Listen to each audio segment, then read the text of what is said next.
Keeper நேயருக்கு வணக்கம். என் பேர் கணேஷ். நான் படித்த பச்சைபாஸ் காலேஜ். இந்த ஃபீல்டில் இருக்க நான் எங்கள் அப்பா காலத்துலேருந்து, ஏன்னா எனக்கு 26 வயசு ஆகுது. எங்கள் அப்பா காலத்துலேருந்து போனேன். எங்கள் அப்பா இதை வச்சு தான் எங்களை ஃபஸ்ட்டு படிக்க வச்சார். சொந்த இடம்னால நாங்கள் தப்பிச்சோம். மேக்ஸிமம் வாடகை தான் நிறைய பேர் போனோம். வாடகை கொடுத்தாகணும், மாதம் மாதம் வாடகை கொடுத்தாகணும். அதனால் சொந்த தொழில்னால் நாங்களே பராமரிச்சுக்கிட்டு எங்களுக்கு இது ஒரு ஹாபியாக இருக்குது. கஸ்டமர் எங்கள் மூலியமாக 4 பேர் நல்லா இருக்காங்களா, நாங்கள் ஒரு 3 ரூபா கொடுக்குறோன்னா கடைக்காரன் 5 ரூபா கொடுப்பாங்க. கடைக்காரன் 5 ரூபா கொடுத்தா இது வண்டி எடுத்துன்னு போகிறாங்க, வண்டிக்காரங்க ஒரு லாபம். இப்போ பார்த்தீங்கன்னா இப்போ எந்த வேலைக்கு போனாலும் சரி, இப்போ வேகன்சி அதிகமாக வச்சு எல்லாத்துலேயும். அதனால் என்ன பண்ணுவோம், நாங்கள் எங்கள் பண்ணனால நாங்கள் வேலை செய்கிறோம். வெளியேற்று போனோன்னா சும்மா மாதம் 15,000 ரூபா. அதே ஃபீல்டு வரைக்கும் நாங்கள் இங்கே பண்ண போகிறோம்.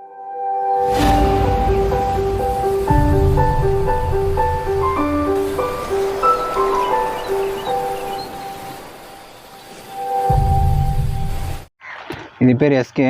இது என்ன பண்ணுவோம், நாங்கள் பார்சலுக்கு தொட்டியில் வாங்கி போட்டு வச்சுட்டு ஒரு 2 நாள் 3 நாள் கண்டிஷன் பண்ணி கொடுத்தது நாங்கள் பார்சலுக்கு அனுப்பிச்சிடுவோம் கேட்குற பார்ட்டிக்கு. ஏன்னா எப்போவுமே கண்டிஷனான ஃபிஷ் மட்டும் தான் நாங்கள் போடுவோம். அதனால் என்ன பண்ணுவோம், ஃபஸ்ட்டு ஸ்டாக் பண்ணிவிட்டு அப்புறமேட்டு தான் எடுத்து பார்சலுக்கே போட்டுவிடுவோம்.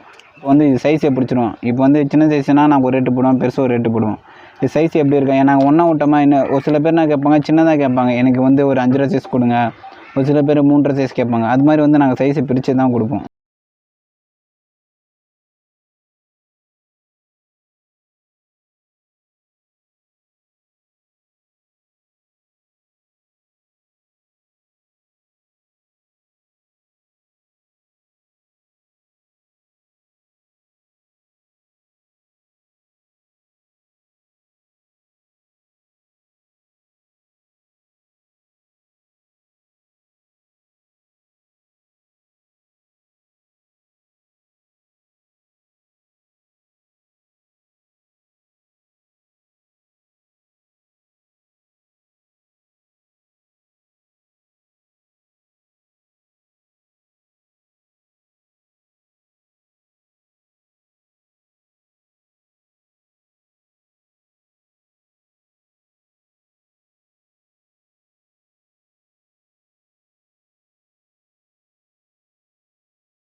இது மாதிரி பார்சல் கேட்டாங்கன்னா இப்போ ஒரு சில பேர் ஆர்டர் கொடுத்துருவாங்க. ஆர்டர் கொடுத்துட்டு எங்களுக்கு எவ்வளோ பீஸ் கேட்குறாங்களோ அது மாதிரி வாங்கி நாங்கள் தொட்டியில் ஸ்டோர் பண்ணிவிட்டு நாங்கள் பார்சலுக்கு இப்போ 100 மீன் கேட்டாங்கன்னா 100 மீன் 1000 மீன் கேட்பாங்க, 1500 மீன் கேட்பாங்க. அது மாதிரி நாங்கள் போனால் எல்லாத்தையும் கவரில் 100 பேக் பண்ணிவிட்டு கேஸ் அடித்து மெடிசன் போட்டு, ஏன்னா எங்ககிட்ட கண்டிஷனாக இருந்தால் மட்டும்தான் ஃபிஷ்ஷை மஸ்ட்டு டெலிவரியே பண்ணுவோம். நல்லா இல்லைனா அந்த மீன் நாங்கள் அமுச்சு விட மாட்டோம். ஒரு கஸ்டமர் நாளைக்கு நேற்று கொடுத்தாங்கன்னா இன்றைக்கி தான் போடுவோம். ஏன்னா ஒரு நாள் நாங்கள் ஸ்டோரேஜ் பண்ணிவிட்டு அப்புறம் தான் இந்த மீனே போடுவோம். ஏன்னா உடனே போட்டோன்னா பான்லேருந்து டேரக்டாக போட்டோன்னா உடனே செத்து போய்டும். அதனால் போனால் நாங்கள் ஒரு நாள் ஸ்டோரேஜ் பண்ணிவிட்டு எங்களுக்கு திருப்தியாக இருந்தால் தான் இப்போ கஸ்டமர் ஹாப்பியாக இருப்பாங்க. நம்மளை இந்த தண்ணி 2 நாள் நாங்கள் பிடிச்சி வச்சுருவோம். ஏன்னா மீன் பார்சல்னும் போது தண்ணி 2 நாள் தண்ணியாக தான் இருக்கணும். இப்போது இதில் என்ன ஆகும், இந்த மெடிசன் நாங்கள் போட்டுருவோம். மெடிசன் போட்டு கற்றுது இதில் பேக்கிங் பண்ணி கொடுப்போம். நாங்கள் பழைய தண்ணியில் தான் பேக்கிங் பண்ணி கொடுப்போம். ஏன்னா புது தண்ணி விட்டானே மீன் ஆக்சிஜன் கிடைக்காது. பழைய தண்ணியில் ஆக்சிஜன் எல்லாமே இதில் இருக்கும். அதனால் ப்ராப்ளம் இருக்காது மீனுக்கு. இந்த மெடிசன் எது கலக்கிறோன்னா, நம்ம மீனை இப்போது ஒரு தொட்டியில் பிடிக்கிறோம், நாங்கள் கண்டிஷனாக தான் கொடுப்போம். தொட்டியில் பிடிக்கும் போது என்ன ஆகும்னா, வலை பிடிக்கும் போது மேலே உராயும் போது சின்னதாக ஒரு கீரல் மாதிரி இருக்கும். நம்ம கீழே அடிபட்டால் நம்ம எப்படி மெடிசன் நம்ம மருந்து மாத்திரை போடுறோமோ அது மாதிரி தான் மீனுக்கும்.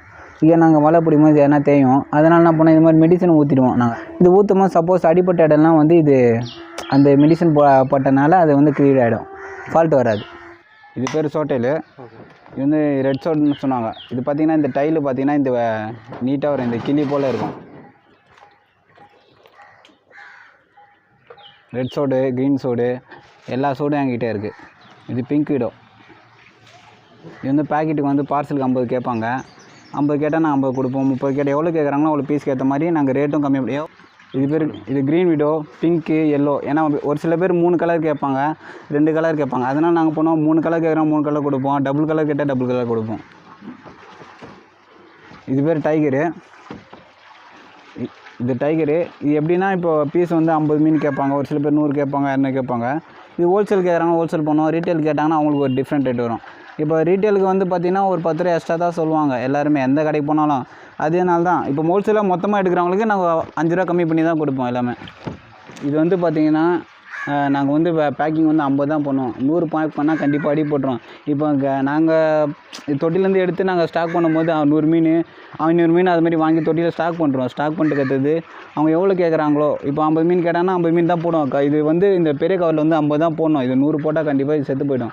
ஏன்னா இது டெலிவரி ஆகிறதுக்கு 1.5 நாள் ஆகும். இப்போ கேரளாலாம் அமிச்சோன்னா கேரளா எந்த ஊர் அமிச்சாலும் கம்பல்சரி 1.5 நாள் ஆகும். அதனால் நாங்கள் என்ன பண்ணோம், ஃப்ரீயாக பேக்கிங் பண்ணி போடுவோம். 50 மீன் அது மாதிரி போட்டோன்னா மீன் வந்து அடிப்படாது. இது பேர் ஃபைட்ரு. இது ஃபுல் இம்போர்ட்டட் ஃபைட்ரு. இது வந்து பார்த்தீங்கன்னா ஒன்றாலாம் விட மாட்டோம். நாங்கள் ஒரு பீஸாக தான் போடுவோம். ஏன்னா ஒன்றா விட்டோன்னா இது அழகுது டெயில் தான். இது கும்பலாக விடுமா என்ன ஆகும்னா இந்த வாலில் கடிச்சின்னு அது அசிங்கமாகிடும். மீன் யாரும் வாங்க மாட்டாங்க. அதனால் ஒன்று ஒன்றா தனித்தனியாக பேக்கிங் பண்ணி இது பீஸ் வந்து பார்த்திங்கன்னா இதில் 40 பீஸ் இருக்குது. அப்படியே இது 40 பீஸ் ஒன்று ஒன்றா பேக் பண்ணி அப்படியே விட்டுவாங்க. அதே மாதிரி பவுலில் வந்து தனித்தனியாக தான் இன்னும் இது ஒன்றா விட்டுட்டானா இது சண்டை போட்டுக்கும். சண்டை போட்டு வாளுக்கெல்லாம் கிழிஞ்சி நல்லாவே இருக்காது. இது வந்து கோல்டு, இது பெரிய கோல்டு. நாங்கள் கவருக்கு வந்து பார்த்திங்கன்னா 15 18 தான் போடுவோம். இங்கே பாருங்கள், இது மாதிரி போட்டு அமைச்சிருவோம்.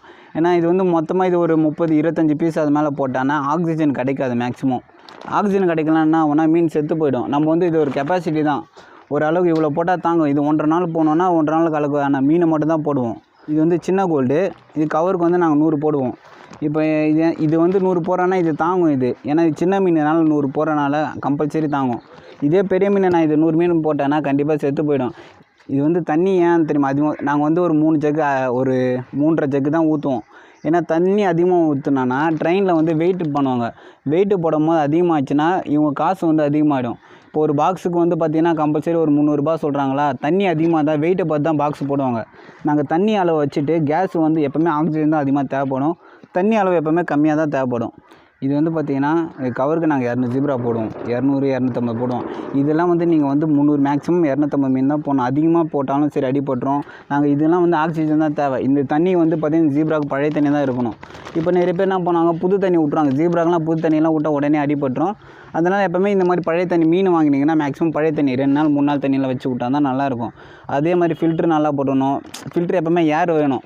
எந்த மீனுமே நம்ம வாங்குறது மேட்ரு இல்லை. இப்போ மேக்ஸிமம் ஃபில்ட்ரு, ஏன்னா இது காற்று இல்லைன்னா மீன் செத்து போயிடும். அதே மாதிரி பார்த்திங்கன்னா இதுவே நீங்கள் வெளியே வாங்கினீங்கன்னா கம்பல்சரி ஒரு மீன் வாங்கினீங்கன்னா 10 ரூபா 5 ரூபான்னு சொல்லுவாங்க. இப்போ எங்கள் மொத்தமாக எடுக்கிறவங்களுக்கு அவங்களுக்கு நாங்கள் ஒரு ரேட் வச்சு தான் கொடுப்போம். நிறைய பேர் கடைக்காரங்க எங்கிட்ட ஏன் வாங்குறாங்களா, பண்ணக்காரங்கிட்ட ரேட்டு வந்து 1 ரூபா 2 ரூபா கம்மியாக இருக்கும். மீன் கண்டிஷனாக இருக்கும். கண்டிஷனை பார்த்து தான் மீன் வாங்குவாங்க. இது பேர் மாலி.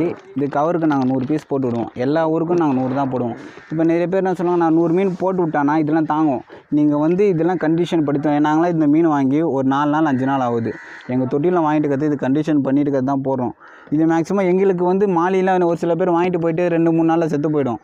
அதனால் எங்களுக்கு தெரிஞ்சு ஒரு 3 நாள் ஸ்டாக் பண்ணிவிடுவோம். மீன் வாங்கி வந்துடுச்சுன்னா உடனே போட மாட்டோம். 3 நாள் கழிச்சு தான் போடுவோம். ஸ்டாக் பண்ணிவிட்டு மீன் கண்டிஷன் எப்போவுமே குவான்டிட்டி நல்லா இருக்குங்க. எங்கள்கிட்ட ஃபிஷ் வாங்கினான்னா அடிப்படாமல் இருக்கிறதுக்கோசம் நாங்கள், ஏன்னா எங்களை நம்பி நிறைய கஸ்டமர்ஸ் இருக்காங்க. அதனால் வந்து மீன் வந்து நல்லா கொடுத்தா தான் அவங்க எங்கிட்ட மீன் எடுப்பாங்க. நாங்கள் செத்து போகிற மாதிரி மீன் அமிச்சோன்னா ஒரு வாட்டி வருவாங்க, அடுத்த வாட்டி எங்ககிட்ட வரமாட்டாங்க. இது பேர் லைன் ஹெடு. இது வந்து கவருக்கு வந்து பார்த்திங்கன்னா ஒரு 25 20 அவ்வளோ தான் போடுவோம். ஏன்னா நாங்கள் வந்து சைஸுக்கு ஏற்ற மாதிரி போடுவோம். இப்போ ஒரு சில பேர் 100 கேட்டாங்கன்னா நாங்கள் வந்து கவருக்கு வந்து 25 தான் பேக் பண்ணுவோம். இதெல்லாம் 100 மீன் பேக் பண்ணால் கண்டிப்பாக அடிபட்டுரும்.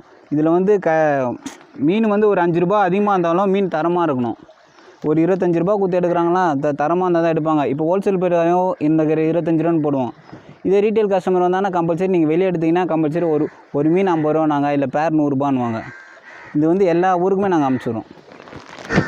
இது வெல்டெயில் ஆஸ்கர் பாருங்கள். இது மொத்தமாக ஒரு பார்ட்டி கட்டுறாங்க, ஹோல்சேல் பார்ட்டி. ரீட்டெயிலுக்குன்னா நாங்கள் ஒரு ரேட்டு விட ஹோல்சேலுக்கு ஒரு ரேட்டு போடுவோம். இது பேக்கிங் வந்து பார்த்திங்கன்னா ஒரு 50 மீன் இருக்குது. இது பேர் பலூன் மாலி. இது வந்து பார்த்திங்கன்னா நாங்கள் மொத்தமாக எடுக்கிறவங்களுக்கு நாங்கள் ஒரு ரேட்டு தான் கொடுப்போம். இது வந்து பார்த்திங்கன்னா 500 மீன் கேட்பாங்க. நான் 500 மீன் எடுக்கிறவங்களுக்கு நாங்கள் ஒரு ரேட்டு போடுவோம். அதே மாதிரி ரீட்டைல் கேட்குறாங்களா, ஒரு இந்த மாதிரி மீன் கேட்டாங்கன்னா கம்பல்சரி நாங்கள் ஒரு 5 ரூபா 10 ரூபா எக்ஸ்ட்ரா தான் சொல்லுவாங்க. எந்த கடைக்கும் எங்கே போனாலும் இந்த ரேட்டு தான் சொல்லுவாங்க. ஏன்னா ஹோல்சேல் தான் நான் மேக்ஸிமம் பண்ணுறோம். ஏன்னா ஹோல்சேல் வந்து மொத்தமாக எடுப்பாங்க. ரீட்டைல் வந்து பார்த்திங்கன்னா ஒரு பேர் கொடுங்க 5 பேர் கொடுங்கன்னு சொல்லுவாங்க. இவங்க வந்து எங்ககிட்ட 500 எடுப்பாங்க, 1000 எடுப்பாங்க. அதனால் அவங்களுக்கு ஒரு ரேட்டு, ரீட்டைலுக்கு ஒரு ரேட்டு கொடுப்போம். இது பேர் கோழி கார்ப்பு. இது வந்து இப்போ பார்சலுக்கு எங்களுக்கு 300 மீன் ஆர்டர் வந்திருக்கா, இது மாதிரி பேக்கிங் வந்து 50 பண்ணுவோம். ஏன்னா இது ரஷ் பண்ணான்னா ஸ்லீப்பிங் டிசீஸ் வந்துடும். ஏன்னா எதனாலனா மீன் வந்து அதிகமாக இருந்தால் உரச ஆகும்னா மேலே வந்து உரசினே இருந்ததுன்னா அது படுக்கிற நிலைமையில் வந்துடும், அது ஸ்லீப் டிசீஸ் வந்துடும். அதே மாதிரி இந்த மெடிசன் மேக்ஸிமம் போட்டோன்னா இந்த கார்ப் படுக்காது. இந்த எல்லோ மெடிசன் கட்டும் போது கார்ப் வந்து மேக்ஸிமம் வந்து நல்லா தான் இருக்கும். ஏன்னா அதே மாதிரி இந்த கார்ப் வந்து புது தண்ணியில் கூட விடலாம். ஆனால் நம்ம டெம்பரேச்சர் தான் மேட்ரு. இப்போ மழை காலத்தில் இந்த மீன் படுத்துரும். காரணம் என்னென்னா ரொம்ப கூலிங்காக இருந்ததுன்னா கெப்பாசிட்டி தாங்க முடியாது. அதால் தொட்டினா கூலிங்கும் அதுவும் அட்ஜஸ்ட் பண்ணிக்குவோம். டேங்க்கில் வந்து கூலிங் இருக்காது, அதனால் ஹீட்ரு போடுவாங்க, நிறைய பேர் மெடிசன் ஊற்றுவாங்க. இது வந்து நியான் டெட்ரா, கவருக்கு 100 போடுவோம். ஏன்னா இது மொத்தமாக ஹோல்சேல் பார்ட்டி கேட்பாங்க. ஏன்னா டெட்ரா அடித்து எல்லாருமே கேட்பாங்க. என்ன சொல்லுவாங்க, பிளான்டட் டேங்க்லாம் இதில் வந்து மேக்ஸிமம் டெட்ரா வெரைட்டிஸ் தான் ரொம்ப லைக் பண்ணுவாங்க மக்களுங்க. இது பேர் டெலஸ்கோப் மீனுவாங்க. இது பேக்கிங் பார்த்தீங்கன்னா 50 தான் இருக்குது. இது ஷார்க்கு. நாங்கள் இது கவர்லேயே கட்ட மாட்டோம். இது கவரில் போட்டிங்கன்னா என்ன ஆகுனா இந்த முள் அடித்து கவர் கிழிஞ்சிடும், லீக் ஆகிடும். அதனால் வந்து மீன் இந்த மாதிரி ட்ரம்மில் போட்டு தான் நாங்கள் அனுப்போம், எந்த ஊருக்கு வந்தாலும் சரி. இது 250 மீன் வாங்குறவங்க ஒரு ரேட்டு கொடுப்போம், 50 மீன் வாங்குறவங்க ஒரு ரேட்டு கேட்போம். இது வந்து ஹோல்சேல் கேட்குறாங்க. ரீட்டைல் கேட்குறவங்க ஒரு பேர் கேட்பாங்க, 2 பேர் இருப்பாங்க, அவங்களுக்கு ஒரு ரேட்டு டிஃப்ரெண்ட் வரும். ஆனால் இங்கேயே பார்த்து எடுத்துருவோம். சப்போஸ் லீக் ஆச்சுன்னா இது அமுச்சு விட்டோன்னா செத்து தான் போகும். பார்சலுக்கோசம் நாங்கள் இது மாதிரி எடுத்து வைப்போம். ஏன்னா அவ்வளோ ஆர்டர் தராங்களோ அவங்களுக்கு எல்லா ஊருக்கும் இது நாங்கள் டிரான்ஸ்போர்ட்டும் இருக்குது. எல்லா ஊருக்கும் A to Z எந்த ஊருக்கு கேட்டாலும் சரி, ஃபுட் ஐட்டம் எல்லாமே எங்கள்கிட்ட இருக்குது. நிறைய பேர் ஃபுட் ஐட்டம் கேட்பாங்க, மீன் கேட்பாங்க, ஃபில்ட்ரு கேட்பாங்க. அது மாதிரி எல்லாமே நாங்கள் பண்ணித்தரோம். ஆர்டர் கொடுத்தாங்கன்னா அவங்களுக்கோசம் இது மாதிரி வாங்கி நாங்கள் பேக் பண்ணிவிட்டு கேட்குற ஊருக்கு நாங்கள் பண்ணித்தரோம்.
கிரவுண்ட் இடம் இதில் வந்து பார்த்திங்கன்னா ஒரு 10 தொட்டி, பெரிய தொட்டி, உர தொட்டி ஒரு 12, ஸ்லாப் தொட்டி ஒரு 30, இவ்வளோ தொட்டி இருக்குது.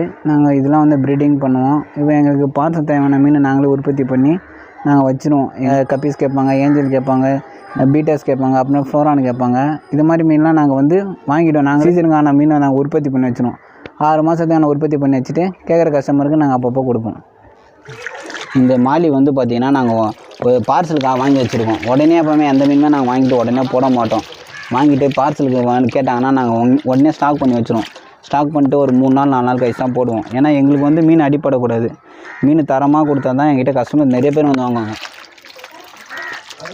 அதே மாதிரி நைட்டில் வந்து நாங்கள் மேக்ஸிமம் தண்ணி டெய்லியும் அழுக்கு எடுத்துகிட்டு இறக்கிட்டு இது தீனி போடுவோம், ஏர் மோட்டர் போடுவோம். ஏன்னா சப்போஸ் எதனா ஒரு ஃபால்ட் இருந்தாலும் நாங்கள் உடனே வந்து எனக்கு கண்டுபிடிச்சிருவோம். சரி இதனால தான் இது பிரச்சனை அப்படின்னா நாங்கள் அதை சரி பண்ணிவிடுவோம். அப்படி அடிப்பட்டுச்சு என்கிட்ட அடிப்பட்டுச்சுன்னா கம்பல்சரி நான் கஸ்டமர் அனுப்ப மாட்டோம். அடிப்படுற மீன் கஸ்டமர் அனுப்பிச்சோன்னா ஒரு வாட்டி வாங்குவாங்க, 2வது வாட்டி என்கிட்ட வாங்கவே மாட்டாங்க. இது வந்து விடோ, இது கலர் விடோ நாங்கள் ஃப்ரெண்டில் பார்த்துருப்பீங்க. இது பார்சல் கோசம் நாங்கள் வாங்கி ஒரு நாள் முன்னாடி தொட்டியில் ஸ்டாக் பண்ணுறோம்.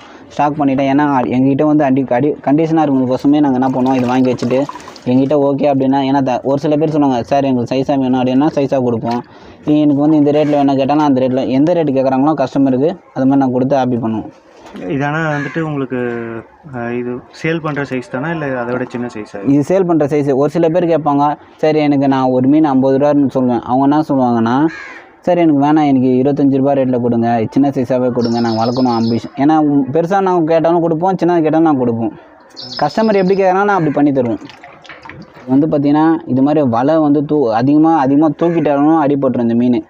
அதனால வந்து நாங்கள் விடும்போது கூட கண்டிஷனாக தான் விடுவோம், இப்படி தான் விடுவோம் மாற்றி. அதே மாதிரி மீன் பிடிக்கும் போது உஷாராக பிடிக்கணும். ஏன்னா வலை இருக்குல்ல, இந்த வலைலாம் வந்து பார்த்திங்கன்னா சொரப்பாக இருக்கும். மீன் பாடியில் உடம்பு தேயும் போது என்ன ஆகும்னா மீன் வந்து வீக் ஆகிடும். இதுக்கோசமே நாங்கள் உஷாராக அந்த மீனை பிடிச்சி போடுவோம். இது மீன் யாராக இருந்தாலும் பிடிச்சி போட்டுருவாங்க. அதுக்கு மீன்காரங்க ஏன்னா அது உஷாராக போடுவாங்க. மற்றவங்களாம் இந்த மீனை தெரியாமல் பிடிச்சி போட்டால் என்ன ஆகும், பாடி தேஞ்சிடும். பாடி தேஞ்சா என்ன ஆகும், மீன் கண்டிப்பாக வீக் ஆகி அடிபட்டுரும். இது வந்து ஏஞ்சல் பேரண்ட். நாங்கள் பேரண்ட்டே பிடிக்கிறது உஷாராக பிடிக்கணும். நாங்கள் மற்ற வலையில் சொரப்பு வலையிலலாம் பிடிச்சோன்னா கண்டிப்பாக மீன் வீக் ஆகிடும். இது பாடிங்க பேரண்ட்டு பொறுத்த வரைக்கும் கண்டிஷன் தான் தேவை. நம்ம பிடிக்கிற விதம் கூட சரி, நம்ம பிடிக்கிறோமா சொரப்பு வலையில் பிடிச்சோன்னா நம்ம பாடி வீக் ஆகிடும், பேரண்ட் உடனே அடிபட்டுரும். அதனால் ஏன்னா வயிற்றில் வந்து எக் இருக்கும், ஃபீமேல்லாம் பார்த்தீங்கன்னா எக் இருக்கும், அதில் வந்து டீசெண்டாக பிடிக்கணும். அதே மாதிரி இந்த தண்ணியோடு வச்சு பிடிக்கணும் எப்போவுமே எந்த மீனாக இருந்தாலும். ஏன்னா கொஞ்ச நேரம் இந்த மேலே இருக்கிற காற்று எதனா ஆனாலும் மீன் வீக் ஆகிடும் பாருங்கள். அதே மாதிரி மீன் பண்ணிக்கு வந்தீங்கன்னா சீக்கிரமாக வந்தால் தான் எந்த மீனாக இருந்தால் பிடிச்சி தருவாங்க. ஏன்னா அதுக்குன்னு தீனி போட்டுருவாங்க. தீனி காற்றெல்லாம் போட்டு நீங்கள் மீன் வந்து கேட்பீங்க. ஏன்னா நிறைய பேர் சார் நாங்கள் எங்கள் வெளியேருந்து வந்திருக்கோம், லாங்காக வந்திருக்கோம், நாங்கள் மீன் பண்ணையில் வந்தால் மீன் வேணுமா சீக்கிரமாக வந்தால் தான் பிடிச்சி தருவாங்க. லேட்டாக அதுக்கு தீனி போட்டுருவாங்க. தீனி போட்டோன்னே மீனை பிடிச்சோன்னா ஒரு மீன் பிடிச்சோன்னா 100 மீன் அடிபட்டுரும். அவங்களாம் கடைக்காரங்க என்ன பண்ணுவாங்க, எங்கிட்ட வந்து ஃபஸ்ட்டே சொல்கிறாங்க, ஒரு 500 மீன் கேட்பாங்க, 100 மீன் கேட்பாங்க. எவ்வளோ மீன் கேட்குறாங்களோ நாங்கள் முன்னாடியே அது பிடிச்சி அவங்க கொடுத்துருவோம். பிடிச்சதுக்கு தான் நாங்கள் தீனி போடுவோம். தீனி போட்டுக்கற்று நாங்கள் மீன் மேக்ஸிமம் கை வைக்க மாட்டோம். நாங்கள் போடுற தீனி வேறு. ஏன்னா நாங்கள் போடுறது லைவாக போடுவோம். நீங்கள் என்ன பண்ணுறீங்க, கடையில் வாங்குகிற ஃபுட்டு வந்து பார்த்திங்கன்னா அது கருவாடு மாதிரி ஆக்கி அதை ஃபுட் ஆக்கி லைட்டாக கொடுப்பாங்க. அது செத்து போனால் தான் உங்களுக்கு அந்த ஃபுட்டாக கொடுப்பாங்க. நாங்கள் வந்து லைவாக பிடிச்சிட்டு வரோம். இப்போல்லாம் வர பார்த்திங்கன்னா டாஃப்னெல்லாம் நிறைய கிடைக்க மாட்டேங்குது. காரணம் என்ன பார்த்திங்கன்னா, குட்டையில் வந்து ஒரு பச்சை மாதிரி கட்டிட்டு இப்போ சுத்தமாக கிடைக்கதே இல்லை. நாங்கள் வந்து டெய்லியும் இது பராமரிக்கணும். நான் மீன் பண்ணையில் பொறுத்த வரைக்கும் டெய்லியும் மீன் டெய்லியும் தண்ணி எடுத்து இறக்கணும், காத்தால பூச்சி போகணும். 3 மணிக்கு நைஸு போவாங்க நிறைய பேர், 1 மணிக்கு போவாங்க. காரணம்னா மீன் வளர்க்கணும். நம்ம சாப்பாடு இல்லைன்னா கூட இருந்துடலாம், ஆனால் மீனுக்கு டெய்லியும் சாப்பாடு போடணும். சாப்பாடு போடலான்னா அதுக்குள்ளே கடிச்சிக்கின்னு மீன் செத்துரும். இது வந்து பார்த்திங்கன்னா நாங்கள் இப்போ வீட்டுக்கு வாங்குறீங்களா, நாங்கள் வந்து தொட்டியில் மொத்த வரைக்கும் பார்த்திங்கன்னா ஒரு நாளைக்கு பூச்சி டாஃப்னியா காத்தால போடுவோம். டாஃப்னியா போடுறது பெருசுக்கு என்ன தானா பெடாம்ஸ் தான் போடுவோம். அது ரெட் கலரில் இருக்கும். அது பெடாம்ஸுன்றது டாஃப்னியான்றது யாருக்கும் தெரியாது. நிறைய பேர் நாங்கள் ஃபிஷ்ஷு வந்து வாங்குறது மேட்டர் இல்லை, அது போகிற ஃபுட்டு நாங்கள் வந்து தரமாக கொடுத்தா தான் மட்டும்தான் உங்கள்கிட்ட நல்லாயிருக்கும். நாங்கள் மீன் வந்து ஒரு சில பேர் நீங்கள் சின்னதாக வாங்கிட்டு போட்டிங்கன்னா செத்து போயிடும் எப்போவுமே. அதனால தான் வந்து நிறைய பேர் நாங்கள் கேட்பாங்க, சார் சைஸ் ஆனாலும் பரவாயில்ல, மீன் என்கிட்ட வாங்கினா 1 மாதம் செத்து போயிடுது, 2 மாதம் செத்து போயிடுது தான். காரணம் வந்து நம்ம தீனி தான், நம்ம கரெக்டாக நேரத்துனா தீனி நம்ம சாப்பிட்றோமோ இல்லையோ அதுக்கு டெய்லியும் பராமரிப்பு. நாங்கள் டெய்லியும் ஃபுட்டு போட்டுருவோம். நாங்கள் சாப்பிட்லான்னா கூட ஒரு நாள் யோசிப்போம், காசு இல்லையே பூச்சி போகிறதுக்கு, பெட்ரோலுக்கு காசு இல்லையா, அதெல்லாம் யோசிப்போம். ஆனால் நாங்கள் டெய்லியும் அது போட்டு தான் ஆகணும். ஏன்னா மீனுக்கு தெரியாது, அது வந்து டெய்லியும் நாங்கள் தீனி போடுவோம். சொல்லி எங்களுக்கோசம் வெயிட் பண்ணுவோம். அது இது பேர் தான் பெடாம்ஸ், ரெட் பாம்ஸ்ன்னு சொல்லுவாங்க. இது எதுக்குன்னா, இது எல்லா பேரண்ட்டுக்கு போடுவோம், பெரிய மீனுக்கு எல்லாமே போடுவோம். இது மேக்ஸிமம் இதை நாங்கள் அடிச்சுட்டு வரோம். இப்போ வந்து காரணம் பார்த்திங்கன்னா கிளைமேட் சேஞ்ச் ஆகுது, தண்ணி இப்போ புதுசாகிடுது. புதுசாகனா இந்த பூச்சிலாம் செத்து போயிடும். அதனால் இது வந்து இங்கே மேக்ஸிமம் கிடைக்கிறது இல்லை. கிடைக்காம நாங்கள் எங்ககிட்ட இருந்தால் அடிப்போம், இல்லைன்னா நாங்கள் வெளியே காசு கொடுத்து தான் வாங்குவோம். நாங்களே காசு கொடுத்து தான் வாங்குவோம். இது வந்து பூச்சி வந்து பார்த்திங்கன்னா 30 ரூபா 35 ரூபா கொடுத்து வாங்குகிறோம். நாங்கள் வாங்கிட்டு இவ்வளோ தான் அளவு. காரணம்னா இது தீனி போட்டே ஆகணும். இது கம்மியாக இருந்தால் இன்றைக்கி இருக்கிற நிலைமைக்கு பூச்சி வந்தால் நாங்கள் போட்டுருவோம். ஏன்னா மழை காலத்தில் கிடைக்காது, இது பூச்சி செத்து போயிடும். தண்ணி அதே மாதிரி குட்டையில் பூச்சி இருந்தால் வரும். இப்போ எங்கே பூச்சியும் கிடைக்கிறதில்ல. கம்பெனிஸ்லாம் வந்து சரியாக அந்த ரொட்டேஷன் அந்த சுழற்சி முறை பண்ணாங்கன்னா கரெக்டாக தண்ணி வரும். இப்போ தண்ணியும் வரதில்லை சரியா. எல்லா குட்டையும் மூடிட்டாங்க. இப்போ பூச்சி ரொம்ப கஷ்டமாக இருக்குது எல்லாருமே கிடைக்கிறதுக்கு. நாங்களே வெளியே காசு கொடுத்துட்டு இப்போ வாங்குகிறோம் இன்றைக்கி. இது பார்த்திங்கன்னா நாங்கள் பேரண்ட்டு போடுவோம் டெய்லியும் கொஞ்சம் கொஞ்சமாக. இது பாருங்கள் எப்படி சாப்பிடுதுன்னு. வேறு எதுவும் இது போட்டால் சாப்பிடாது. வேறு எதுவும் நீங்கள் நம்ம கடையில் வாங்குகிற ஃபுட்டெல்லாம் போட்டால் இது சாப்பிடாது பேரண்ட்டெல்லாம். ஏன்னா நாங்கள் சின்ன வயசுலேருந்து இது பழக்கம் பண்ணி விட்டோம். அதை பாருங்கள் எப்படி சாப்பிடுதுன்னு. என்ன ஆகுனா இந்த பூச்சி பிடிக்கும் போது மேலே வரும்போதுனா வெயில் அதிகமாக பட்டுச்சுன்னா மீன் அடி போட்டுரும். அதுக்கோசமே நாங்கள் வேலை ஆகும் இந்த மாதிரி ஓலைங்கள்லாம் போட்டு வைப்போம். ஓலை எதுக்குன்னா இது வந்து ஓலை இருந்ததுன்னா கீழே வந்து கூலிங்காக இருக்கும். அதுக்கோசம் தான் நாங்கள் ஓலையை பொறுத்துருவோம் தொட்டிங்களுக்கு. அதே மாதிரி நீங்கள் ஈவினிங் மேலே வந்தால் தான் யாராக இருந்தாலும் இது மாதிரி ஓலையெல்லாம் திறப்பாங்க. மதியானம் மேலே வந்தீங்கன்னா மீன் யாருமே காட்டவே மாட்டாங்க மேக்ஸிமம்.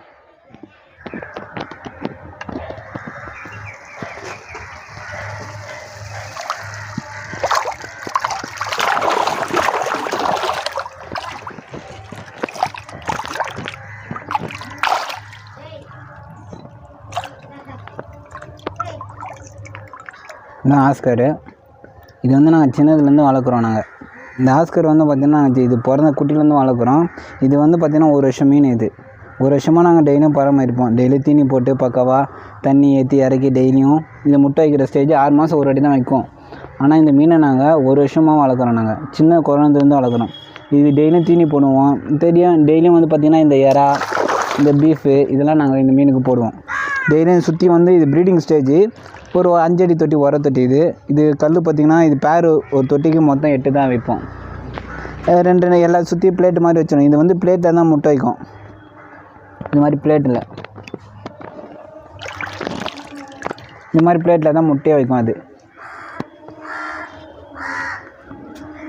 இது தீனிலாம் பூச்சிலாம் போட்டால் இது வாய்க்கு பத்தாது. இது கடிக்கிற ஐட்டனால நல்லா இது பண்ணனால நாங்கள் அது மாதிரி பீஃபு போடுவோம். அதனால் வந்து இது நல்லா கடித்து சாப்பிடுவோம். இது பல்லு இருக்கும் இந்த மீனுக்குலாம்.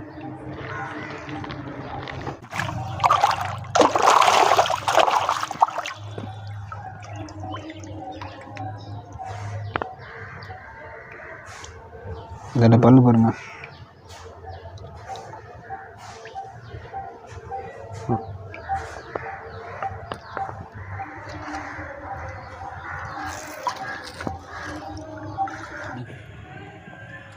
இதுதான் ஒரிஜினல். இப்போ குட்டி போடுற ஸ்டேஜ் இருக்குது.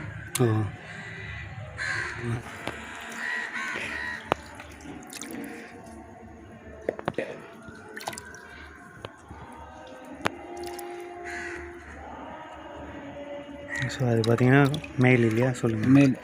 இது வந்து பியூர் ரெட்டு மேல். இது கண்ணு பார்த்தீங்கன்னா ரெட்டு இருக்கும். இது ஃபீமேல்.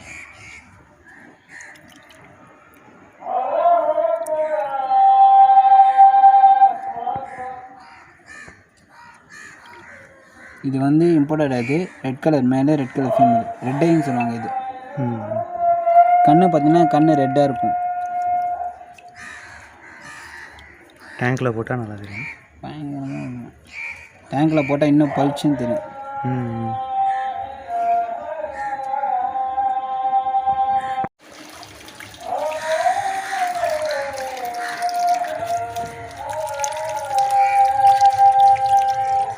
இது பேர் தான் பிங்க் வீடோ எல்லோ வீடோ க்ரீன் வீடோ. இது வந்து பார்த்திங்கன்னா நாங்கள் பார்சல் வாங்கி வச்சுருக்கோம். இது வந்து பார்த்திங்கன்னா நாங்கள் பேரண்ட் உங்களுக்கு காத்துட்ருப்பேன். இது வந்து ஈவினிங் டைமில் தான் நாங்கள் பிடிப்போம். ஏன்னா நாங்கள் ஈவினிங் டைமில் தான் இது வேலையை செய்வோம். டைம் தான் இது மேக்ஸிமம் இந்த வீடியோ காட்டுறேன் உங்களுக்கு. இது வந்து பார்த்திங்கன்னா நாங்கள் வந்து காற்றுல டாஃப் டைம் போட்டுருவோம். அதுக்கடுத்து ஓலை போட்டுருவோம். ஈவினிங் டைமில் தண்ணி சேஞ்ச் பண்ணுறது, தண்ணியை வந்து இப்போ கம்மி பண்ணிவிட்டு பூ தண்ணி ஏற்றுவோம். ஏன்னா திடீர்னு பூ தண்ணி அதிகமாக விட்டோம்னா ஏஞ்சல் செத்து போயிடும். ஏஞ்சல்லாம் வந்து பார்த்திங்கன்னா பூ தண்ணி விடக்கூடாது, பழைய தண்ணி தான் இருக்கும். இது ஏஞ்சலோட முட்டை. இப்போ எப்போவுமே நாங்கள் ஈவினிங் டைமில் தான் எடுப்போம் ஏஞ்சல் முட்டை. வெயில் டைமில் எடுத்தோன்னா நாங்கள் ஹீட் அதிகமாகிடுச்சுன்னா கூட மீன் எதனா இந்த முட்டைங்க வந்து ஒரு மாதிரி ஆகிடும், பொரியாது. இவ்வளோ நேரம் என் வீடியோ பார்த்த அனைவருக்கும் நன்றி. இந்த ஃபிஷ் கீப்பர் சேனலை மேக்ஸிமம் சப்ஸ்கிரைப் பண்ணுங்கள். ஏன்னா எல்லாருமே சப்ஸ்கிரைப் பண்ணால் தான் அவங்களுக்கும் நிறைய இது மாதிரி வீடியோ புதுசாக போடுவாங்க. நீங்கள் எவ்வளோ சப்போர்ட் பண்ணுறீங்களோ, எவ்வளோ இந்த சேனல் லைக் பண்ணுறீங்களோ, அவங்க இது மாதிரி புதுசாக வீடியோ போடுவாங்க. இதை லைக் பண்ணுங்கள், எல்லாம் ஷேர் பண்ணுங்கள், சப்ஸ்கிரைப் பண்ணுங்கள். தேங்க்ஸ்.